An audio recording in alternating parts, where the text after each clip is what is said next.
So section 2.3, we're going to talk about the precise definition of a limit. If you remember but what we talked about in section 2.2, we sometimes called it the informal limit or the informal definition of a limit. So today we're going to be a little bit more precise. And it's a really simple idea, but it does take a few steps, and it's a little harder to understand conceptually.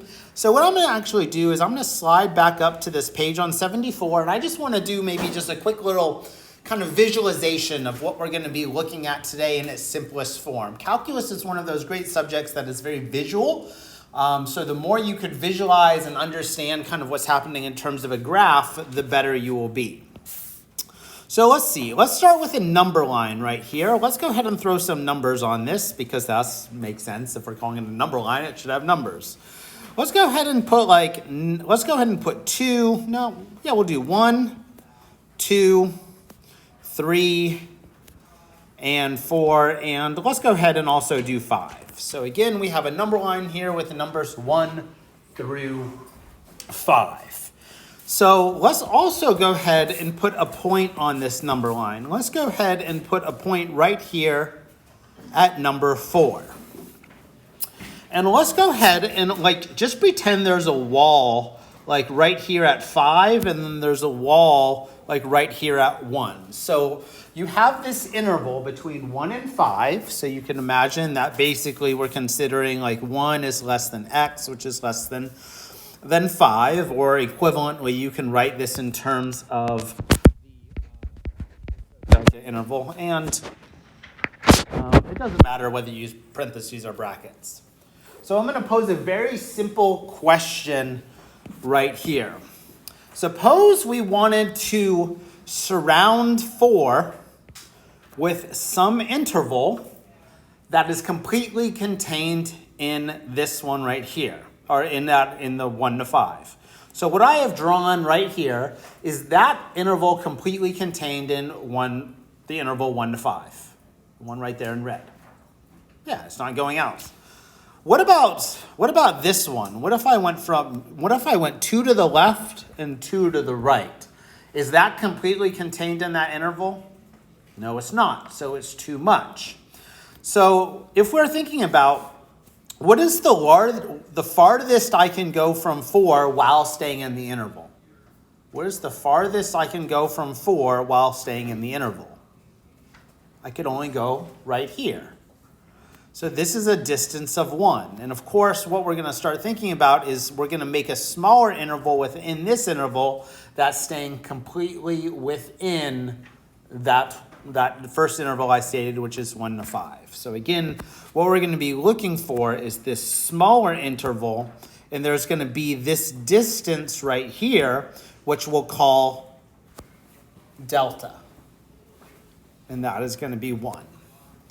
So if we just consider this green interval, it is completely within the black interval, and it is surrounding that point right there in red.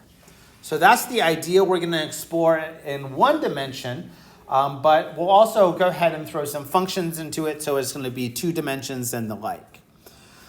So let's go ahead and look at the precise definition of a limit, but keep that little thought exercise we just did right there in mind as we go through today. We need a more precise definition in order to prove limit properties. Honestly, we won't do that we won't actually prove the rules that we are going to be using too much in this course. That is covered in upper level course called Intro to Real Analysis.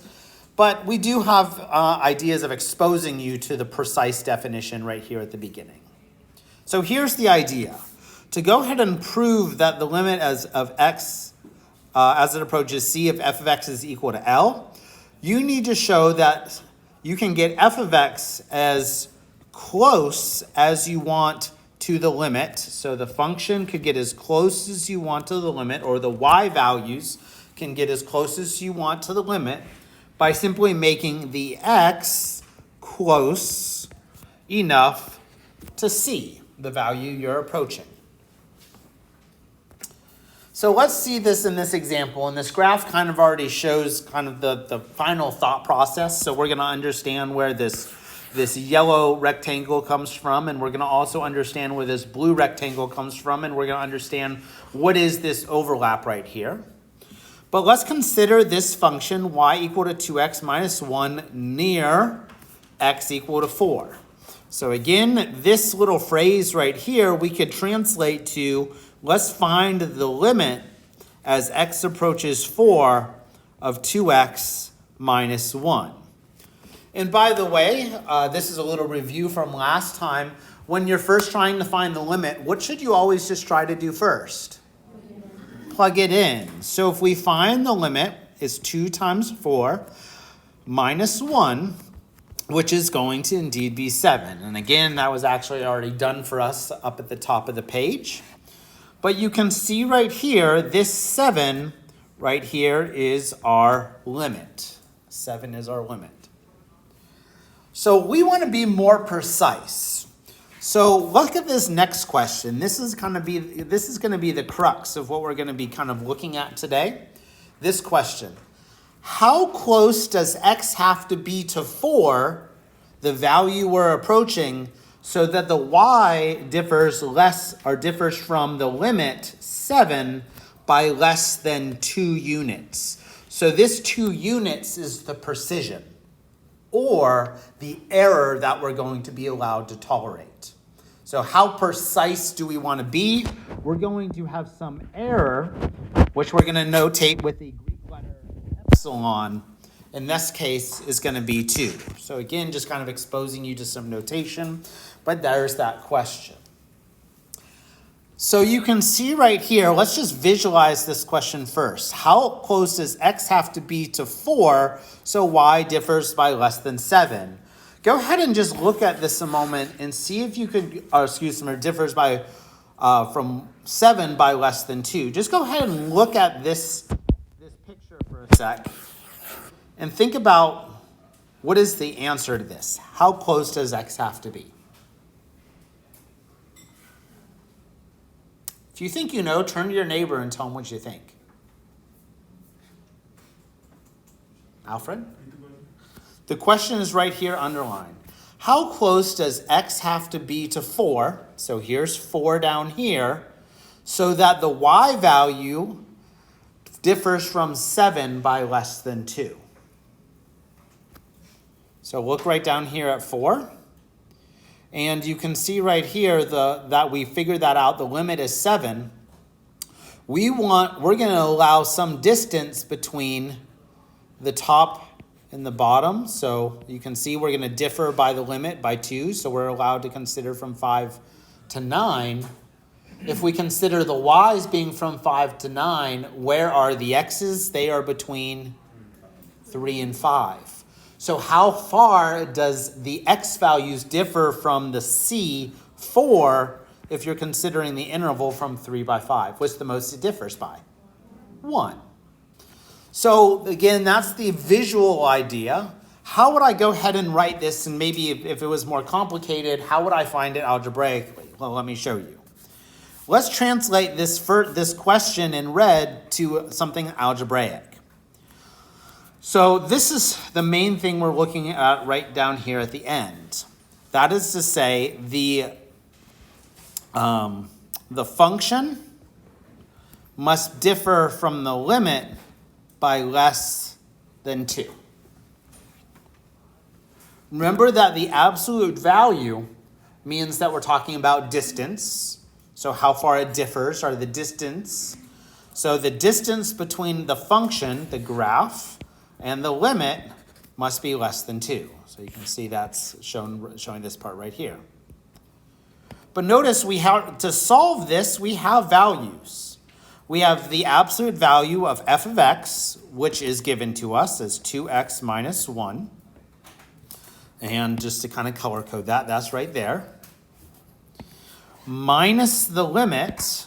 So minus the limit, which again, we have that given to us, and we actually computed that up above. That's right here. This right here is L. So that should be 7. We'll substitute that as less than 2. Does everyone see where I got that 2x minus 1 and then that 7? And this 2 right here, again, just to see what it actually is. This 2 is the epsilon, or the error that we're tolerating, how far we're allowed to differ. I'm going to go ahead and change that 2 up to an epsilon, just so it's maybe we're getting used to some notation, but you can see I did the substitution right there. So the next thing we have to do is solve an absolute value inequality. So the way we do this, well, actually, before we do that, let's go ahead and simplify inside. This is going to be 2x minus 8 is less than 2. And that 2x minus 8 is still an absolute value.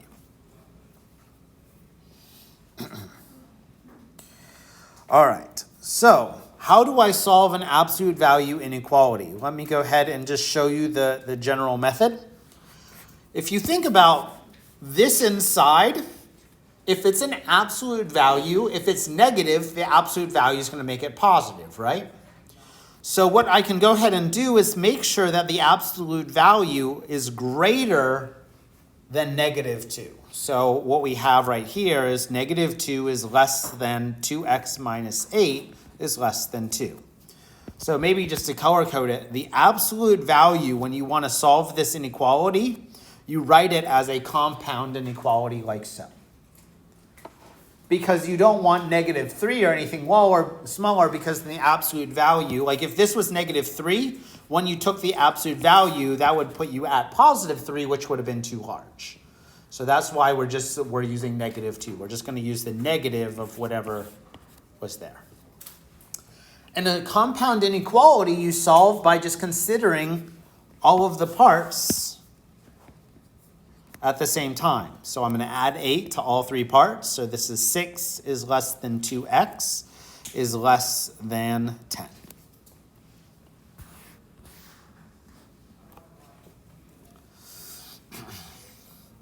Okay, and then let's divide everything by 2. So we get 3 is less than x, which is less than 5.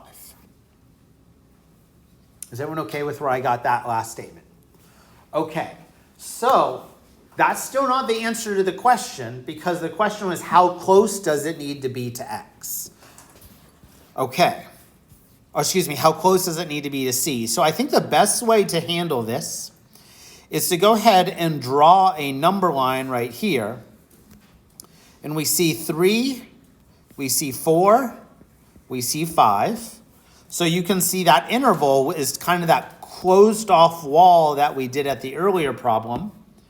And C in this case is 4. You want to go ahead and figure out what is the largest interval you can make that's still completely contained in that blue interval. And notice you can go 1 to the left and 1 to the right. And I should say it needs to be a symmetric interval like that. And then this distance right here was the answer to the question. How close? So in this case, this is 1. This is how close x needs to be to c. And we'll simply call this number delta, as we said before, for distance. So that's those 2 problems. The first interval one we did, and this one right here. That is the idea for today. It will take us a little bit of time to get the hang of it, to understand what we're doing at each step. But are there any questions on anything we've done on this first page? Okay. So maybe just kind of a little bit of generality, just so if you see it in the view an example or something, you understand what they're getting at. So and more generally, you can think of this process as a game to prove that the limit of f of x, or the limit as x approaches c if f of x is equal to L. You will tell me to stay within epsilon units of L. And again, this is another way of just saying, I'll tell you how much error I will tolerate. And then I will tell you, you must stay within delta, lowercase delta this time, units of C. So let me ask this. Epsilon, is that associated with the x or the y-axis? Very good. It's associated with the y-axis because, remember, it's telling you how close you need to be to L, and L is a y value. So again, keep in mind that this we're talking about on the y-axis. And delta, what is that going to be then associated with? The x-axis. It's telling us how we're going to surround the value of C. So typically you tolerate very little error. So you can see right here, what we start with is like, okay, let's allow an error of 1/10. And then you'll then respond with, okay, then you must be at least delta units away from C. So you say, I will allow an error of epsilon, and then you'll find delta, which is how close you have to be, how precise you need to be with the value you're approaching. And then again, it's just this idea of like, okay, if epsilon is 1/10, then you got to go ahead and get some delta close enough to C. But let's say you want to go ahead and tolerate less error, then you're going to have a smaller interval to consider around C. And then that basically just goes back and forth and kind of considering how much error you'll tolerate. I think it's easiest to go ahead and understand this in one dimension first, where we don't have to solve the compound inequalities. So let's go ahead down to the next page and just fill in kind of the what is the precise definition of a limit, and then we'll do another example or two together. So here's the actual formal definition or precise definition of a limit.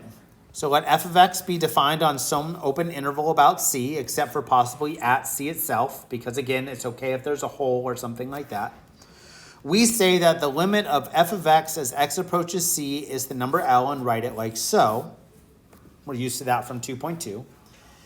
If for every epsilon greater than 0, there exists a corresponding delta greater than 0, such that for all x, we have this following statement. That is to say that if that x in C will differ by less than delta. If that happens, then, and by the way, a long arrow is typically read as then the distance between the function or the y values and the limit would be less than that error. So epsilon, we're going to be given. The L, you'll go ahead and we already figured out how to find the limit from 2.2. And then this delta is the distance or the difference between that, or the difference that we're going to be trying to find.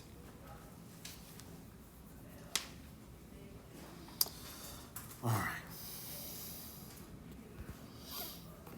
Okay. So let's go ahead, and this first one is going to be very similar to what we just did on that first page, but that page 74 before we started the class. Let's go ahead and consider a number line.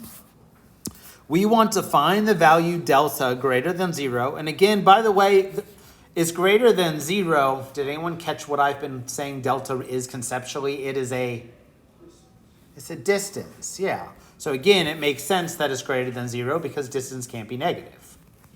So we need to find delta such that for all values of x, this inequality holds. That is to say, the distance between x and c is going to be less than delta. If that happens, then the x values will be in some interval. So let's see what we have. We have a, which is 1, 2, 3, 4, 5, 6, 7. So what we have right here is this interval is basically saying, okay, here's A, here's B. This is kind of the walled off spot that I want to stay within. And we have C right here. Let me change the color right here. C is 5. I want to find some interval defined by a distance about C So it's completely contained in that black interval. How far to the, so again, we got to be careful here. How far to the left could you go and stay in? You can go here and here and you could stay, you can go 4, but how far to the right could you go? 2. So you're just going to grab the smaller of those. Because if you go 2 to the right, then I'm going to go 2 to the left. Yes, you technically could go more to the left, but if you went more to the left in a distance, you could also would then be like, oh, I want to go the same to the right, but then you would be outside the interval. So this distance right here is delta, which in this case is 2. Found delta. I find these problems easiest to go ahead and do visually. Delta is basically the minimum, just if you like the words, so it's the minimum distance to an endpoint of the interval.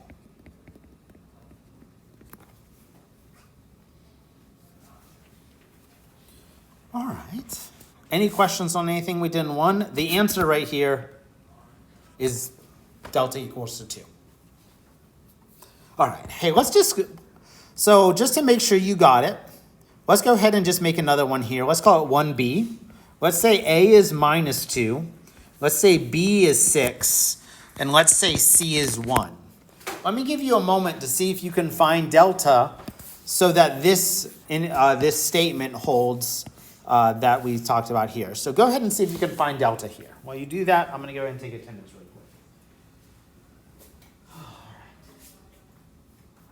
Haley, Jill, Luke, Emily Cartwright, Raoul, Chapel, Destiny. This Destiny. Okay.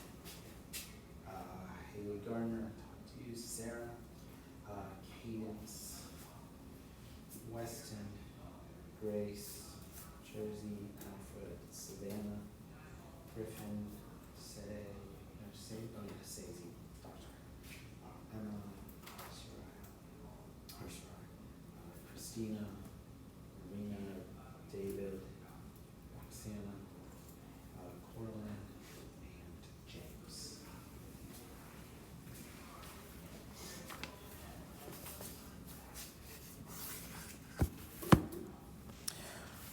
All right, go ahead and turn to your neighbor and ask them if they have found delta and see if you guys agree on what delta would be.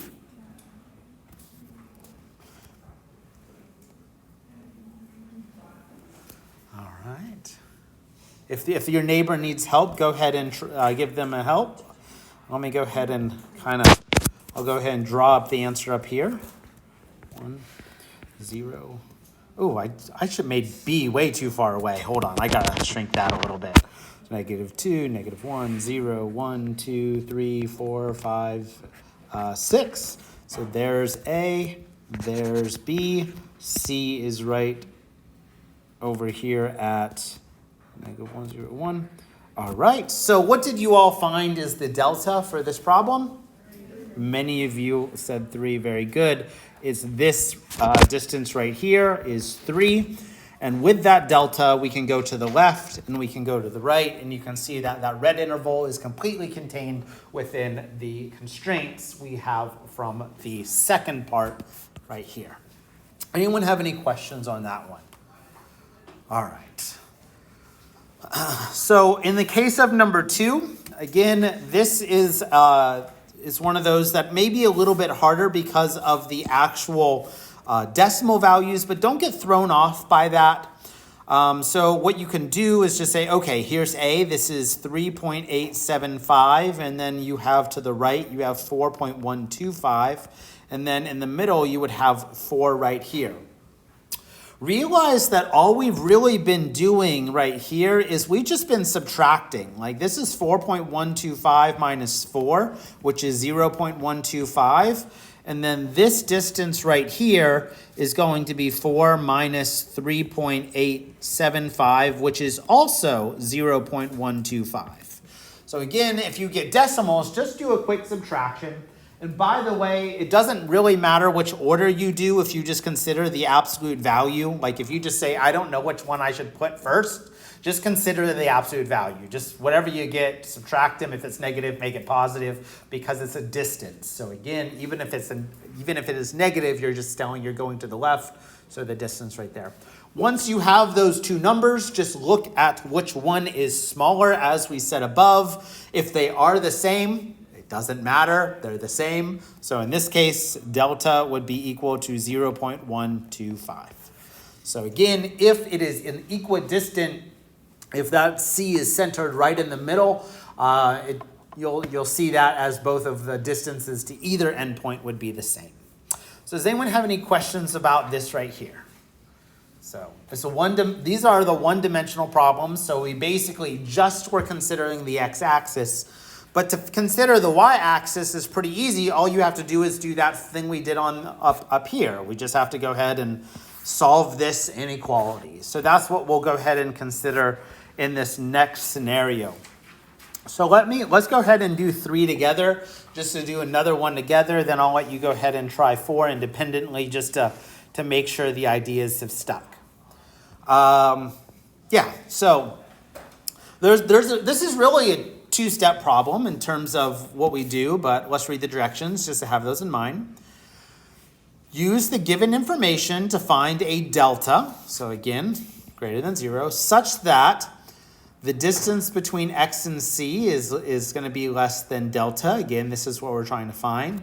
If that happens, then the distance between the function and its limit will be less than some epsilon or error. So you can see right here, we're given a function. We're given some c, which is our value about x. We're given the limit, and we're given epsilon.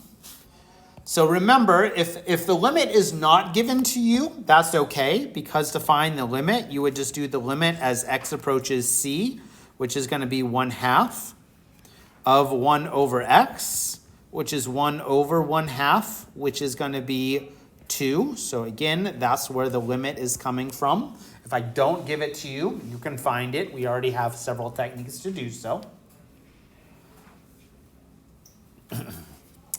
So the first step in these problems when we're trying to find delta, the first thing we're going to do is solve this inequality, the f of x minus L in absolute value is less than the epsilon.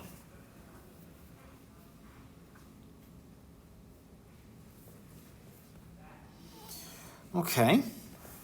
Then what we'll go ahead and do is, let's see where we're at. Let's just plug in the values we have. So we've got the absolute value of 1 over x. I'm going to make these nice and big. Minus 2, which is our limit, is less than 0.01. If there was stuff to simplify inside, you could go ahead and do that. But again, everything's pretty cleaned up as is. So let's go ahead and just consider, okay, the absolute values to solve this, we're going to need to consider negative 0.01, less than 1 over x minus 2, which is less than 0.01.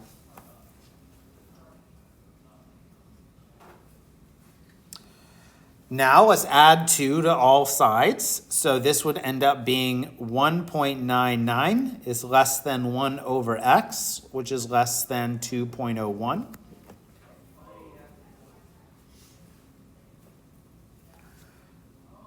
And now what we're going to do is we're just going to reciprocate all parts of the inequality. So this will become 1 over 1.99. This will become x, because if you reciprocate it, the x is in the numerator, 1 in the denominator. And then this is 1 over 2.01. Notice I did not write the inequalities yet. May not be obvious at a glance, depending on your comfort level with fractions, but if you notice, for the inequality to remain true, the inequalities switch directions. So for this to remain true, the inequalities flip. So when you reciprocate, when you divide by a negative, the inequalities are going to switch directions.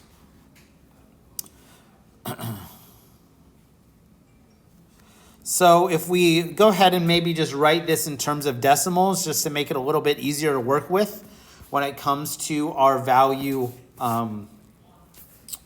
just kind of figuring out what the interval looks like, you could go ahead and do so if you wanted to. This works out to 0.5025 is less than x, which is less than 0.4975. Again, be careful with your inequalities. This is equivalent to 0.9 or 4975, which is less than x, which is less than 0.5025. So we're typically used to having the inequalities written from smallest to largest. So just if you need to do that, it'll help you. Feel free to do so. Now let's go ahead and look at the second step here. The second step will basically just be to find the delta, which again is the minimum from C to endpoint from step 1. This is what we did on the last page. Anyone think they just could glance at that and figure out what delta is? Volunteer? Weston?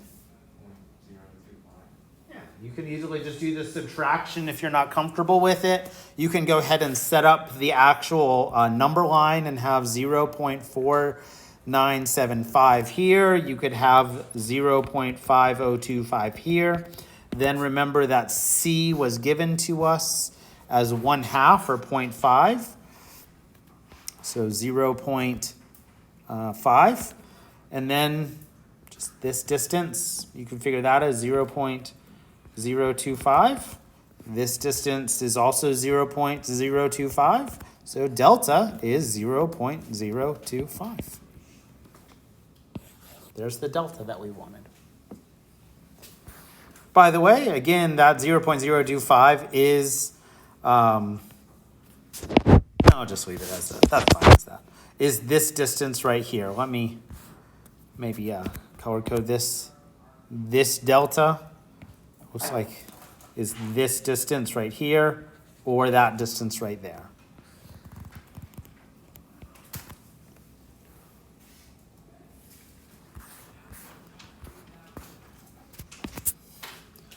So, by the way, if we were just thinking about like this spot, this spot, this spot, and this spot, so we had A, B, C, and D. Which of those letters represent epsilon?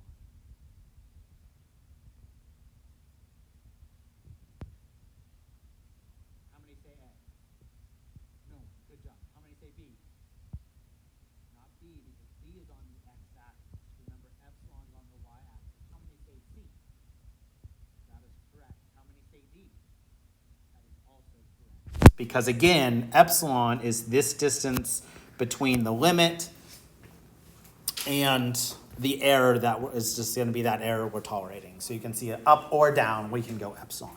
Any questions on what any of these symbols mean or what they're representing? Okay, go ahead and try number 4.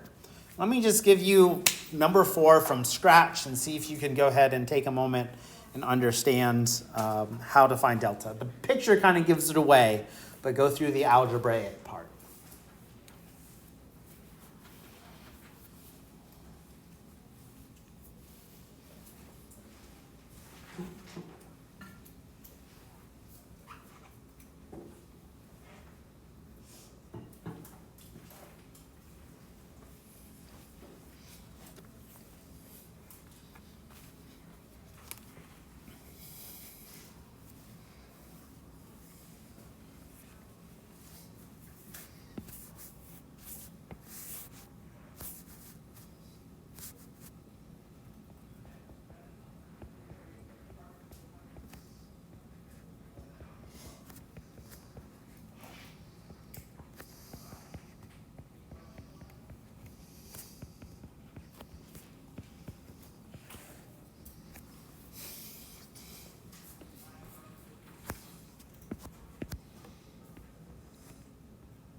So here's the work for the first part. If you're good with that, great. Go on to the second part.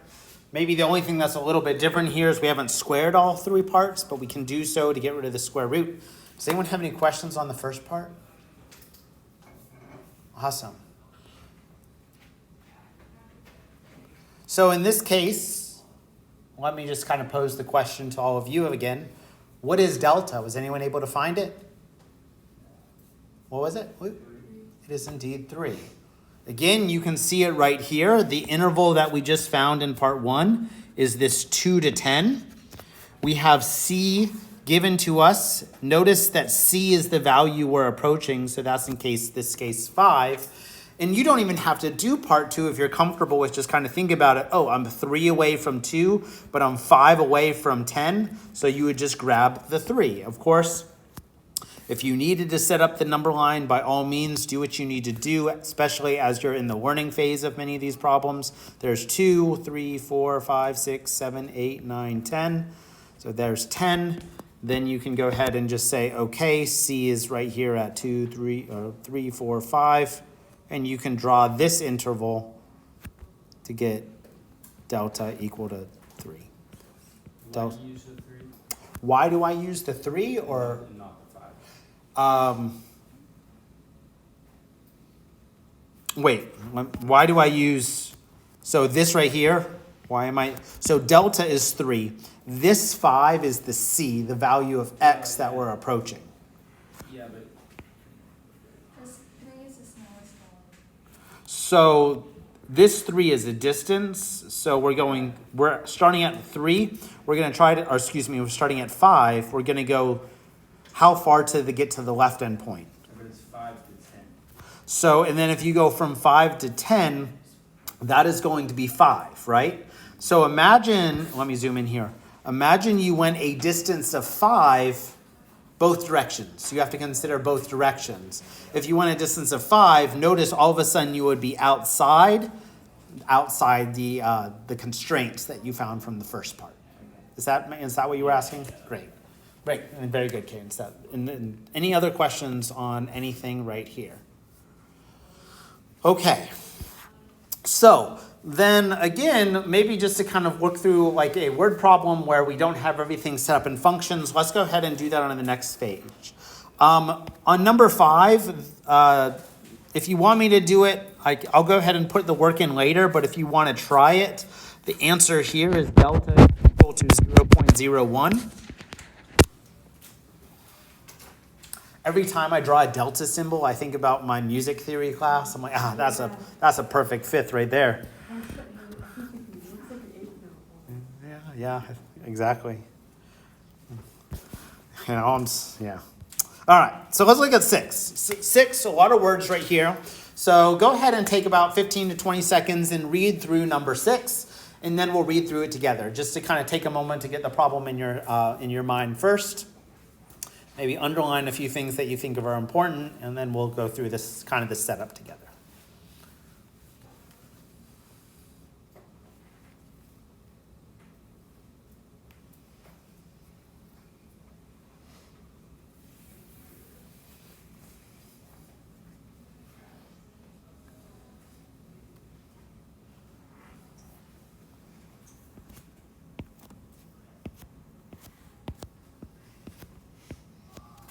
All right, now let's read through this together. Ohm's law for electrical circuits, like the one shown in the figure, states that V is equal to R times I. And again, if you don't understand electrical circuits or anything in depth, I don't think many of you have taken physics yet. Don't worry, there's enough here, and I'll kind of talk through some of the basics ideas just so we understand what each thing means. In this equation, V is a constant voltage. So you can see V right here. And I is the current in amperes. So again, you can imagine that these amperes are circling through this electrical circuit, and we have this illustrated with this rotation right here. And again, so let me underline V is a constant voltage. And one thing that I'm going to double underline here is the word constant. That'll help. I is the current in amperes, and R is the resistance in ohms. And again, if we think about this current in I in amperes is rotating, this resistance is doing exactly what you expect it to do. Resist, just slow it down so things don't blow up. Nice to have resistors. Your firm has been asked to supply the resistors for this circuit in which V will be 120 volts. Okay, V is 120 volts. And I is to be 10 plus or minus 0.5 amperes. And then the question, in which interval does R have to lie? Have to lie for I to be within 5 amperes of I sub 0 equal to 10. So we have some I sub 0 is equal to 10. Okay, so whenever you read through a problem, especially grab things that are constant or numbers or the equation. So we have this equation given to us. That is to say V is equal to IR. And we have 120 given to us. So 120, which we know is constant anyway, so that's good that they gave it to us. If not, that's okay. We could have gone through the computation, just treating V as a constant. So we have 120 is equal to IR. So then the question that I maybe want to pose with or think about first is, which one is like our X, our independent variable, and which one is like our Y, our dependent variable?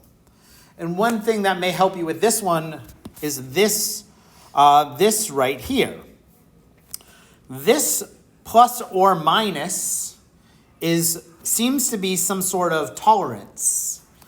So anyone have an idea of what this 0.5 would be? That's our tolerance, our error tolerance. So right here is our epsilon.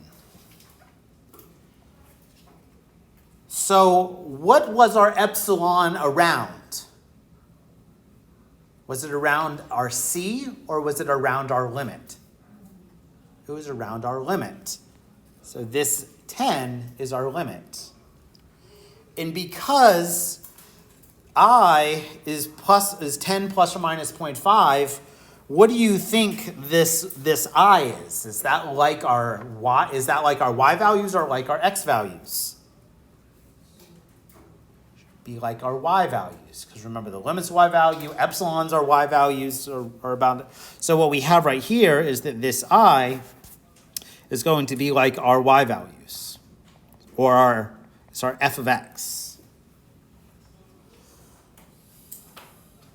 And then R is going to be like our X values. This is going to be our independent variable.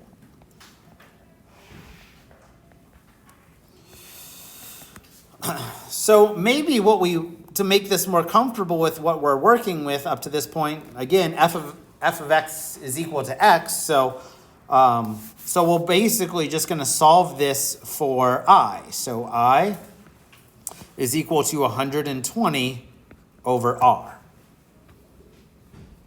So again, we're using different letters, but this is like what we've been working with as our F.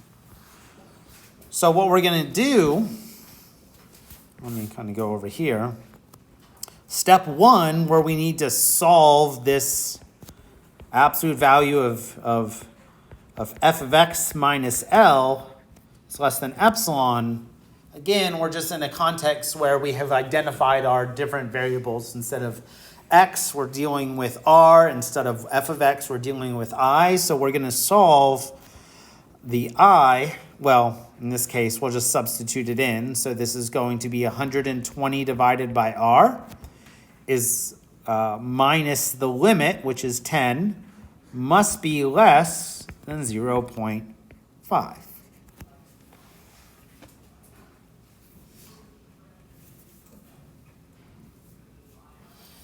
Okay, any questions there?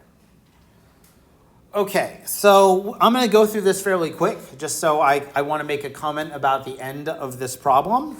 So if I go through this fairly quick, let's see, we have minus 0.05 is less than 120 over R minus 10, which is, let me zoom in, makes my writing a little neater, less than 0.5. Oh, that should have been just too many zeros there. 0.5. Add 10, so this is 9.5 is less than 120 over r, which is less than 10.5. There's a couple options on how you want to go ahead and do this one. I'm going to go ahead and grab a calculator because I did not do this computation ahead of time. So you could reciprocate both sides here, or you can choose to divide everything by 120. I'm going to reciprocate first.